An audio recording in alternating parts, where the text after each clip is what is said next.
ज्योतिराव फुले जन्म 11 अप्रैल 1827, बॉम्बे प्रेसिडेंसी अब महाराष्ट्र, भारत। मृत्यु 28 नवंबर 1890।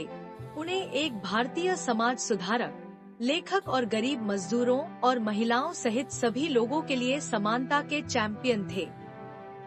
वह हिंदू जाति व्यवस्था के एक मजबूत आलोचक थे, एक ऐसा साधन जिसके द्वारा लोगों को उनके जन्म के सामाजिक समूह के अनुसार विभेदित और रैंक किया जाता है।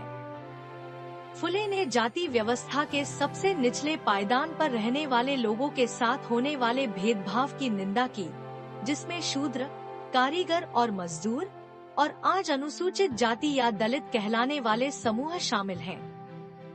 उन्होंने भारत में एक आंदोलन का नेतृत्व किया जिसका उद्देश्य एक नई सामाजिक व्यवस्था का निर्माण करना था, जिसमें कोई भी उच्च जाति के ब्राह्मणों के अधीन नहीं होगा।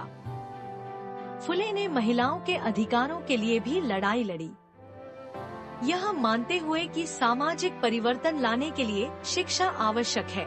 उन्होंने लड़कियों और निचली जातियों के बच्चों के लिए स्कूल स्थापित किए। ज्योतिराव गोविंदराव फुले का जन्म वर्तमान पश्चिमी महाराष्ट्र राज्य में हुआ था। हालांकि सटीक स्थान निश्चित रूप से ज्ञात नहीं है। यह या तो पुणे में या उसके आसपास या पास के सतारा जिले में हुआ था। उनका नाम अक्सर लैटिन लिपि में विभिन्न रूपों में प्रस्तुत किया जाता है। ज्योतिबा फुले, ज्योतिबा फुले, ज्योतिराव फुले, ज्योतिराव फुले।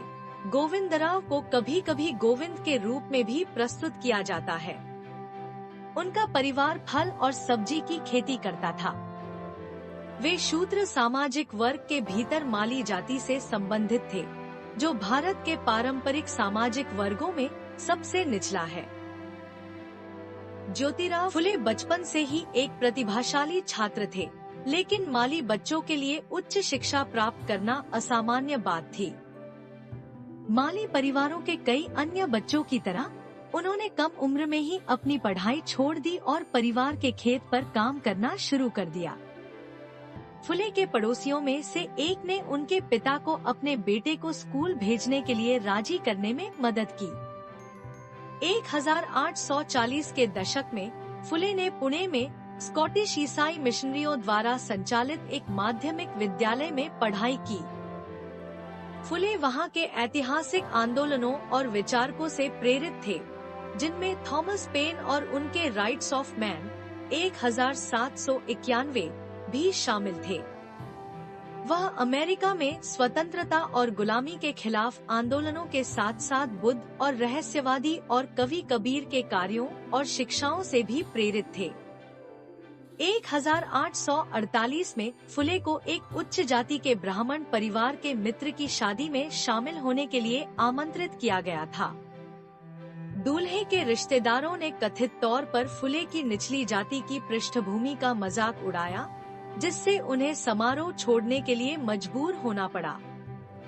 कहा जाता है कि इस घटना ने जाति व्यवस्था के अन्याय के प्रति उनकी आंखें खोलने में मदद की, जिसके बारे में उनका तर्क था कि यह विदेशी शक्तियों द्वारा भारत में लाई गई एक विदेशी व्यवस्था थी।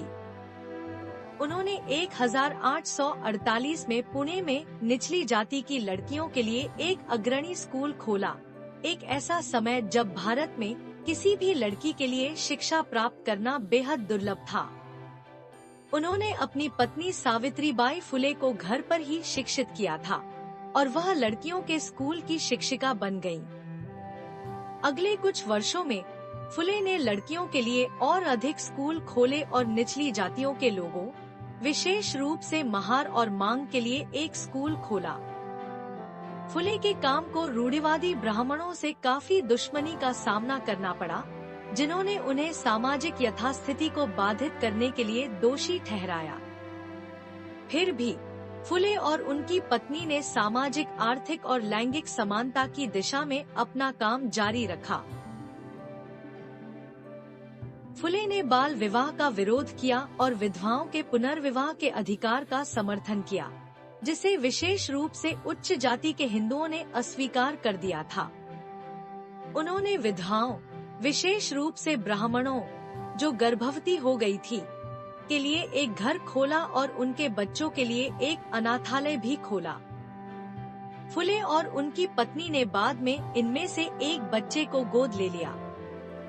1873 में फुले ने सामाजिक समानता को बढ़ावा देने, शूद्रों और अन्य निम्न जाति के लोगों को एकजुट करने और उनका उत्थान करने तथा जाति व्यवस्था के कारण उत्पन्न सामाजिक आर्थिक असमानता को दूर करने के लिए सत्यशोधक समाज, सत्य साधकों का समाज नामक एक सुधार संस्था की स्थापना की। इस संस्था ने शिक्षा के महत्व पर भी जोर दिया और लोगों को ब्राह्मण पुजारियों के बिना विवाह करने के लिए प्रोत्साहित किया। फुले ने स्पष्ट किया कि सामाजिक वर्ग की परवाह किए बिना कोई भी व्यक्ति सत्यशोधक समाज में शामिल हो सकता है। फुले का एक प्राथमिक उद्देश्य उन लोगों को एकजुट करना था जिन्होंने ब्राह्मण प्रधान जाति व्यवस्था के भीतर उत्पीड़न का साझा अनुभव किया था। सत्यशोधक समाज में मुख्य रूप से गैर ब्राह्मण जातियों के लोग शामिल थे, लेकिन इसके सदस्यों में ब्राह्मणों के साथ साथ विभिन्न धार्मिक परंपराओं के लोग भी शामिल थे। फुले ने सभी लोगों के उपयोग के लिए अपना निजी पानी का कुआं भी खोल दिया, जो उनके स्वागत करने वाले रवैये का प्रतीक था, और उन्होंने सभी सामाजिक वर्गों के लोगों को अपने घर में आमंत्रित किया। अपने विचारों को प्रचारित करने के लिए फुले ने किताबें, निबंध, कविताएं और नाटक लिखे। उनकी सबसे प्रसिद्ध कृति गुलामी है, जो 1873 में प्रकाशित हुई थी। यह भारत की जाति व्यवस्था पर हमला है। इसमें निचली जातियों के सदस्यों की स्थिति की तुलना संयुक्त राज्य अमेरिका में गुलाम लोगों से की गई है। 1888 में फुले को महात्मा की उपाधि दी गई, जिसका संस्कृत में अर्थ है महान आत्मा।